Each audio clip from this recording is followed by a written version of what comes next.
Hello and welcome to the class. आज हम the Indian Trust Act 1882 के chapter second of creation of trust को पढ़ने वाले हैं। ऑफ क्रिएशन ऑफ ट्रस्ट को पढ़ेंगे हम, लेकिन उससे पहले हम एक ट्रिक को देख लेते हैं। ट्रिक क्या है, देखिए ट्रिक सुनते रहिएगा आप मेरी बात। 4 लोग हैं, वो 10 बातें तो बनाते ही हैं। जब 4 लोग होते हैं तो वो 10 बातें तो बनाते ही हैं। अब उनकी बातें सुन लेते हैं कि क्या बातें बना रहे हैं। वो कह रहे हैं कि एक ट्रस्ट के बारे में बात कर रहे हैं। एक्चुअली वो तो क्या कहते हैं कि एक ट्रस्ट है जो लॉफुल पर्पस से जो है नहीं बना, लॉफुल पर्पस से नहीं बना। और कह रहे हैं ट्रस्ट की जो प्रॉपर्टी थी कैसी थी, इमूवेबल प्रॉपर्टी थी। फिर ये भी बताया उन्होंने कि ट्रस्ट कैसे क्रिएट किया गया, ये भी बताया कि ऑथर कौन था, ये भी बताया कि सब्जेक्ट क्या था, ये भी बताया कि बेनिफिशियरी क्या था, और ये भी बताया कि ट्रस्टी क्या थे। यानी कि lawful purpose, trust immovable property, creation of trust, author of trust, subject of trust, beneficiary, trust, इन सब की बात उन लोगों ने कर ली। तो देखिए ये सारे के सारे सेक्शन जो हैं हमारे सेक्शन 4 से लेके 10 तक इंक्लूड किए गए हैं। 4 लोग, अभी मैंने आपको बोला कि 4 लोग हैं, वो 10 बातें तो करेंगे। तो यानी कि जो इस चैप्टर सेकंड है हमारा, वो सेक्शन 4 से लेके सेक्शन 10 तक बात करता है। और आपको बस इसी सीक्वेंस को याद रखना है। पहले उन्होंने बात की क्या, एक ट्रस्ट के बारे में, और उससे पहले बोला उन्होंने बात करने से पहले कि देखिए ट्रस्ट का पर्पस क्या था इस बारे में। फिर बताया ट्रस्ट की प्रॉपर्टी, फिर बताया ट्रस्ट कैसे क्रिएट किया, फिर ट्रस्ट किसने किया, क्या सब्जेक्ट था, कौन बेनिफिशियरी थे, कौन ट्रस्टी थे। सिर्फ इस सीक्वेंस को याद रख लीजिएगा। और ये बात याद रख लीजिएगा कि 4 लोगों ने 10 बातें बना दी। ये 4 लोग जो हैं वो 10 बातें बनाते ही हैं। तो हम एक एक बात को उनकी सुन लेते हैं क्या कहना चाह रहे हैं। तो सेक्शन 4 जो बात करता है वो लॉफुल पर्पस की बात करता है। अब देखिए लॉफुल पर्पस की क्या बात है। लॉफुल पर्पस का मतलब कि एक ट्रस्ट जो है, जो क्रिएट किया जाएगा, वो लॉफुल पर्पस के लिए ही क्रिएट किया जाएगा। किस लिए किया जाएगा? लॉफुल पर्पस के लिए। ये लॉफुल पर्पस हमने कहीं और भी पढ़ा है। कहाँ पढ़ा है? इंडियन कॉन्ट्रैक्ट एक्ट 1872 में भी पढ़ा है कि जो भी कोई कॉन्ट्रैक्ट होगा वो लॉफुल पर्पस के लिए होगा। और लॉफुल, उन्होंने बोला लॉफुल पर्पस क्या है? जो कि अनलॉफुल नहीं है। तो अनलॉफुल का मतलब क्या है? किसी लॉ के द्वारा फॉरबिडन नहीं है, यानी मना नहीं किया गया कि आप इसे नहीं बना सकते। ऐसे नेचर का नहीं है जिससे कि किसी भी लॉ के प्रोविजंस को नुकसान पहुंचेगा। जो फ्रॉडलेंट है वो तो अनलॉफुल होगा ही। या फिर किसी व्यक्ति को, ये देखिएगा ये पॉइंट इंपॉर्टेंट है, किसी भी व्यक्ति को या किसी भी प्रॉपर्टी को अगर हार्म पहुंचता है तो भी वो अनलॉफुल हो जाएगा। या फिर वो किसी और भी तरीके से वो पब्लिक पॉलिसी के अगर अगेंस्ट होगा तो वो भी अनलॉफुल हो जाएगा। यानी जो ट्रस्ट क्रिएट किया जाएगा उस ट्रस्ट को लॉफुल पर्पस के लिए ही क्रिएट करना है, अनलॉफुल पर्पस के लिए क्रिएट नहीं करना है। अगर अनलॉफुल पर्पस के लिए ट्रस्ट क्रिएट होगा तो वो कैसा होगा? ट्रस्ट मान्य नहीं होगा। और उस पे जो है कैसे बोला जाएगा उसको, वो क्या हो जाएगा? वो हो जाएगा वॉइड। यानी कि वो तो वॉइड एब initio means not enforceable by law. वो तो ट्रस्ट है ही नहीं इंडियन ट्रस्ट एक्ट 1882 के अकॉर्डिंग। तो फॉरबिडन बाय लॉ नहीं होना चाहिए, लॉ से मनाही नहीं करे। अब देखिए यहाँ फॉरबिडन बाय लॉ, जो ये वर्ड दिया है ना लॉ, यहाँ का लॉ का मतलब इसमें एक्सप्लेन किया गया है एक्सप्लेनेशन में कि लॉ का मतलब ये होता है कि जहाँ जिस भी कंट्री में ट्रस्ट की प्रॉपर्टी है, जो प्रॉपर्टी को लेकर के ट्रस्ट क्रिएट किया गया, वो जिस भी कंट्री में प्रॉपर्टी है उस कंट्री के लॉ यहाँ पे मान्य होंगे, उस कंट्री के कानून मान्य होंगे। यानी उन कानून के अकॉर्डिंग ये ट्रस्ट जो है उसका पर्पस जो है वो फॉरबिडन बाय लॉ नहीं होना चाहिए। यहाँ ये दिखाई बात करी। देखिए अभी एक पर्सन जो है ए है, इसका एक इलस्ट्रेशन समझते हैं। ए जो है वो सोचने वाला है, सोचता है वो कि उसकी जैसी हालत है, फाइनेंशियल कंडीशन ऐसी है कि कुछ टाइम बाद वो इंसॉल्वेंट हो जाएगा। ए ये सोचता है कि कुछ टाइम बाद मैं इंसॉल्वेंट हो जाऊंगा, क्योंकि मुझे पता है कि मेरे पास फाइनेंशियल कंडीशन क्या चल रही है मेरी।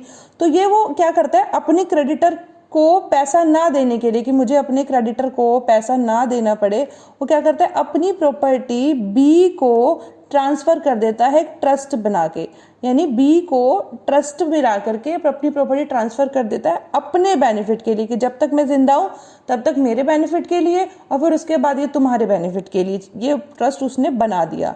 अब कुछ टाइम बाद क्या हुआ, जैसे कि उसे लग ही रहा था कि मेरी फाइनेंशियल कंडीशन ऐसी है कि मैं जो है इंसॉल्वेंट हो जाऊंगा, वो इंसॉल्वेंट हो जाता है। ए जो है वो इंसॉल्वेंट हो जाता है। अब हमें बात देखनी है क्या, कि जब वो इंसॉल्वेंट हो गया, पर्सन ए जो है वो इंसॉल्वेंट हो गया, अभी क्या हुआ, अब उसने किस लिए किया था? डिफ्रॉड करने के लिए, क्रेडिटर को नुकसान, धोखा देने के लिए उसने ट्रस्ट बनाया था।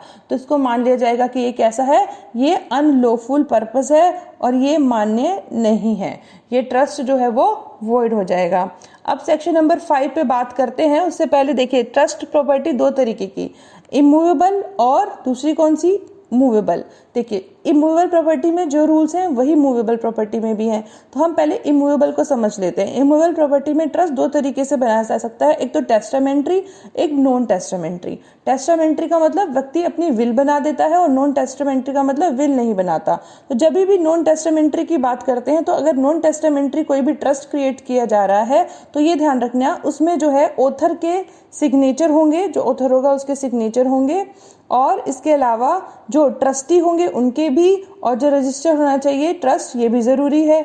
और जो विल के थ्रू है वो तो जो भी विल के प्रोविजंस है वो एप्लीकेबल इस पे होंगे ही। तो अभी मैंने बोला जो इमूवेबल प्रॉपर्टी के प्रोविजंस है वही जो है वो एप्लीकेबल होंगे मूवेबल पे भी। तो ये दोनों चीज़ें। और एक और इम्पॉर्टेंट बात इसमें है कि इस जो रूल्स हैं ये रूल जो है वहाँ पर एप्लीकेबल नहीं होते जहाँ पर कि हमारी जो नियत होती है, जो व्यक्ति ट्रस्ट क्रिएट कर रहा है, उसकी नियत कैसी नहीं होनी चाहिए? उसकी नियत जो है वो फ्रॉडलेंट नहीं होनी चाहिए। मींस वो जो है फ्रॉड नहीं कर रहा है उस ट्रस्ट को करने के लिए, उस ट्रस्ट के जरिए। तो ये चीज़ हमें ध्यान देनी है कि इमूवेबल प्रॉपर्टी, मूवेबल दोनों में ही ट्रस्ट क्रिएट किया जा सकता है। बस जो व्यक्ति ट्रस्ट बना रहा है वो कोई फ्रॉड की वजह से या फ्रॉड को ध्यान में रखते हुए या ट्रस्ट का पर्पस जो है वो किसी को फ्रॉड देना है, ऐसा ना हो, ये बात देखनी है। फिर आइए देखिए सेक्शन 5 को हम देख लेते हैं। मैंने अभी जो बात की, no trust in relation to immovable property is valid unless declared by a non testamentary instrument in writing, signed by the author of the trust और द ट्रस्टी एंड रजिस्टर्ड, और by the will of the author of the trust और of the trustee. ये अभी हमने पढ़ लिया। अब section 6 की बात करते हैं, क्रिएशन ऑफ द ट्रस्ट, की ट्रस्ट जो है वो कैसे क्रिएट किया जाता है। बहुत सिंपल बात है, ट्रस्ट कैसे क्रिएट किया जाता है? ट्रस्ट क्रिएट किया जाता है जब ऑथर को ये होता है इंटेंशन, जब ऑथर ट्रस्ट क्रिएट करना चाहता है तो वो क्या करता है? बाय वर्ड्स या फिर एक्ट, या तो अपने वर्ड से, शब्दों से, या फिर अपने कार्यों से ट्रस्ट क्रिएट करता है। कैसे? ये जिससे पता लग जाता है कि हाँ ये जो है ट्रस्ट ऐसा है। क्या है वो चीज़ें? देखिए, सबसे पहली बात, उसके पास इंटेंशन, उसका इरादा है ट्रस्ट करने का, पर्पस भी है, और कोई ना कोई बेनिफिशियरी भी है, और कोई ना कोई ट्रस्ट प्रॉपर्टी भी है। बेनिफिशियरी तो होगा ही ना जिसके लिए ट्रस्ट बना रहा है वो। अब ट्रस्ट बनाएगा तो किसी थर्ड पार्टी को देगा, हमें पता है ट्रस्टी को देगा, तो ट्रस्टी भी कोई ना कोई होगा इसके अंदर। और हमने एक बात करी है, प्रॉपर्टी भी होगी, जिसके की जो सब्जेक्ट मैटर होगा वो क्या होगा? प्रॉपर्टी होगा। तो प्रॉपर्टी को ध्यान में रख के जो है वो ट्रस्ट बनाया जाएगा, और बेनिफिशियरी के बेनिफिट के लिए वो ट्रस्ट जो है वो क्रिएट कर रहा है, तो पर्पस भी कोई ना कोई होगा। इसमें इलस्ट्रेशन देखिए, ए क्या करता है, एक अपनी प्रॉपर्टी बी को जो है बीक्वेथ करता है, या बोले हम उसको अपनी जो संपत्ति है वो बी को अपने मरणोपरांत बी को देने की बात करता है, क्योंकि उसको ये विश्वास है कि बी जो है वो सी के बेनिफिट के लिए मेरी प्रॉपर्टी यूज करेगा। या ए जो है ट्रस्ट बनाता है, बी को उसमें ट्रस्टी अपॉइंट करता है, क्योंकि उसको लगता है, पूरा विश्वास है उसको कि वो बी जो है वो सी के बेनिफिट के लिए मेरी प्रॉपर्टी यूज करेगा। अब यहाँ पर देखना एक बात, फुल विश्वास है। जब फुल विश्वास है तो क्या हुआ? ये ट्रस्ट हुआ। हमने लास्ट क्लास में ही पढ़ा था कि ये जो ट्रस्ट है वो रिलेशनशिप कैसा? फिड्यूशरी है, ट्रस्ट पे, भरोसे पे विश्वास जो टिका हुआ है, ट्रस्ट है। इसमें वक्त जो शब्द आ गया है ट्रस्ट एक्ट में वो ट्रस्ट ही है, यानी कि भरोसे पे टिका है। अगर इसको इस पे भरोसा है तो इसने सी के बेनिफिट के लिए जो है ट्रांसफर किया, ट्रस्ट बना दिया। लेकिन अगर इसको लगे कि हाँ मुझे लगता है, मुझे उम्मीद है बी जो है वो सी के लिए काम करेगा, तो उम्मीदों पे काम नहीं चलता, होप पे काम नहीं चलता, ट्रस्ट होना चाहिए एक दूसरे के लिए, तब जाके ट्रस्ट बनेगा, तब जाके ट्रस्ट क्रिएट होगा। तो क्रिएशन ऑफ द ट्रस्ट इस तरीके से होता है, इंटेंशन होना चाहिए, पर्पस होना चाहिए, बेनिफिशियरी होना चाहिए, और ट्रस्ट प्रॉपर्टी होनी चाहिए जिसके की एवज में है, जिसको की लेकर के ट्रस्ट जो है वो बनाया जाएगा।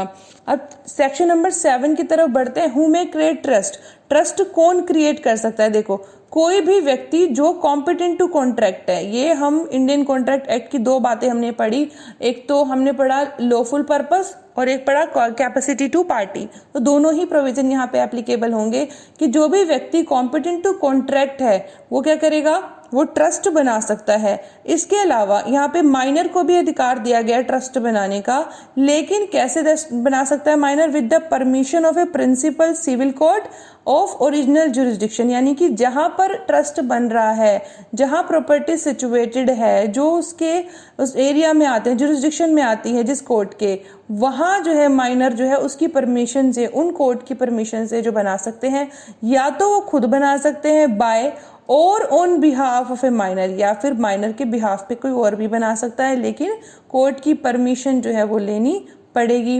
But subject in each case to the law for the time being in force as to the circumstances and extent in and to which the author of the trust may dispose of the trust property. लेकिन इसके साथ साथ जिस जगह पर जिस time में काम किया जा रहा है, ट्रस्ट बनाया जा रहा है, उन सर्कमस्टांसेस और किस हद तक ये चीजें एप्लीकेबल होंगी, इनको भी ध्यान में रखना है। फिर आता है सब्जेक्ट ऑफ द ट्रस्ट। तो ट्रस्ट का सब्जेक्ट क्या है? ट्रस्ट का सब्जेक्ट क्या होता है? Property transferable to beneficiary. ऐसी प्रॉपर्टी जिसको कि बेनिफिशियरी को ट्रांसफर किया जा सकता हो, वो ट्रस्ट का सब्जेक्ट होता है। क्योंकि अल्टीमेटली क्या होता है, अगर ए जैसे ए है, ए जो है अब दादा है, उसने क्या किया अपने पोतों के लिए,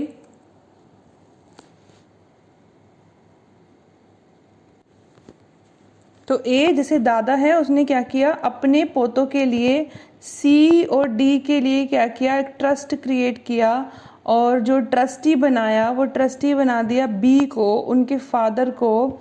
तो बी जो है वो ट्रस्टी है, सी डी बेनिफिशरीज हैं, और ए जो है ऑथर ऑफ द ट्रस्ट है। अब इन्होंने क्रिएट कर दिया ट्रस्ट जो है। अब ये प्रॉपर्टी जो है, क्या बोल रहे हैं, मैं आपको ये भी कह रहे हैं कि ये प्रॉपर्टी है, जब तक मैं जीवित हूँ तब तक तो ये आपकी देखभाल कीजिए, और मेरे मरने के बाद जब ये मेजर हो जाएंगे पोते लोग, तो इनको प्रॉपर्टी ट्रांसफर हो जाएगी। तो ये क्या है, जब अल्टीमेटली इनको ट्रांसफर होनी ही है तो इनके बेनिफिट के लिए ट्रस्ट जो है वो क्रिएट किया जाता है। सेक्शन नंबर 9, हु में बी बेनिफिशियरी। अब बेनिफिशियरी कौन है? बेनिफिशियरी कोई भी पर्सन हो सकता है जो कि कैपेबल ऑफ होल्डिंग में बी बेनिफिशियरी, जो कोई भी प्रॉपर्टी जो है वो कैपेबल है होल्ड करने के लिए, वो बेनिफिशियरी बोले जाएंगे। A proposed beneficiary may renounce his interest under the trust by disclaimer addressed to the trustee or by setting up with the notice of the trust a claim inconsistent therewith। अगर कोई beneficiary नहीं बनना चाहता तो वो disclaimer, एक घोषणा करके ट्रस्टी को एक एड्रेस करते हुए घोषणा बनाएगा कि मैं जो है ट्रस्टी ये बेनिफिशियरी नहीं बनना चाहता, ट्रस्टी को बोलेगा, या फिर वो नोटिस के थ्रू भी ट्रस्टी को बोलेगा क्या कि मैं जो है वो नहीं बनना चाहता, बेनिफिशियरी नहीं बनना चाहता। अब हु में भी थे ट्रस्टी। ट्रस्टी कौन हो सकता है? देखिए, every person capable of holding property, हर कोई व्यक्ति जो इस लायक है कि वो कोई प्रॉपर्टी होल्ड कर सकता है, वो ट्रस्टी बन सकता है। लेकिन बट लगा दिया यहाँ पर, लेकिन जहां पर ट्रस्ट जो है इन्वॉल्व करता है एक्सरसाइज ऑफ डिस्क्रिशन, यानी विवेक, यानी कि सही गलत की पहचान, ऐसा जो है कवर करता है ट्रस्ट का जो मैटर है, तो किसी भी व्यक्ति को ट्रस्टी नहीं बना सकते, बल्कि उन्हीं व्यक्ति को बना सकते हैं जो कि कॉम्पिटेंट टू कॉन्ट्रैक्ट हैं, कैपेसिटी टू पार्टीज वाले। और एक बात और इम्पॉर्टेंट कि कोई भी व्यक्ति बाउंड नहीं है कि अगर किसी को ट्रस्टी बनाया गया है तो भाई अब उसे स्वीकार करना ही पड़ेगा ट्रस्टी बनना, नहीं, बाउंड नहीं है। A trust is accepted by any words or acts of the trustee indicating with reasonable certainty such acceptance. और अगर कोई एक्सेप्ट करता है ट्रस्टी बनना तो उसको जो है वर्ड से या एक्ट से भाई ये क्रिएट करना पड़ेगा कि हाँ भाई हम जो है ट्रस्टी बनना चाहते हैं, और उनको जो है इस तरीके से जो है अनसर्टेनिटी आनी चाहिए इस एक्सेप्टेंस से कि हाँ आप जो है ट्रस्टी बनने को तैयार है, किनको? ऑथर को। फिर आता है instead of accepting it trust the intended trustee may within a reasonable period disclaim it and such disclaimer shall prevent the trust property from vesting in him। और अगर वो instead of accepting a trust means अगर वो, ये भी हमने पढ़ा ना, वो उसको एक्सेप्ट नहीं भी कर सकते। अगर वो एक्सेप्ट नहीं करते तो वो क्या करेंगे? रीजनेबल पीरियड, भाई टाइम पीरियड ऐसा होना चाहिए ना, ऐसा तो नहीं आप 1 साल तक ट्रस्ट आपके हमने ट्रस्टी बना के रखा, आपको 1 साल बाद आते हो और बोलते मैं ट्रस्टी नहीं बनना चाहता, तो ये गलत है। तो एक रीजनेबल पीरियड के अंदर बताओ कि आप ट्रस्टी नहीं बनने चाहते, घोषणा करो, और फिर उसके बाद में जो ट्रस्ट प्रॉपर्टी है वो वेस्ट होने से, यानी कि जाने में उसका जो बोलना चाहिए इंटरेस्ट है, उस जो निहित, यानी निहित होने में, किस में निहित होने में? ट्रस्टी में निहित होने से बच जाएगा, या बोलेगा ट्रस्टी में निहित नहीं होगा। ट्रस्ट में जो है उसकी पावर नहीं जाएगी, ट्रस्टी के पास ट्रस्ट की पावर नहीं जाएगी जब वो with in A reasonable period वो डिस्क्लेम कर देते हैं, घोषणा कर देते हैं कि मैं इंटरेस्टेड नहीं हूँ ट्रस्टी बनने के लिए। तो ट्रस्टी कौन हो सकता है ये भी हमने पढ़ लिया। इसे ऐसे हमने सभी क्लियर कर लिया कि सेक्शन 4 से लेके सेक्शन 10 तक क्या है, और कहानी आपने सुन ली है मेरी स्टार्टिंग में ही, तो I am not going to waste your time. So thank you so much, thanks a lot, keep learning and keep smiling.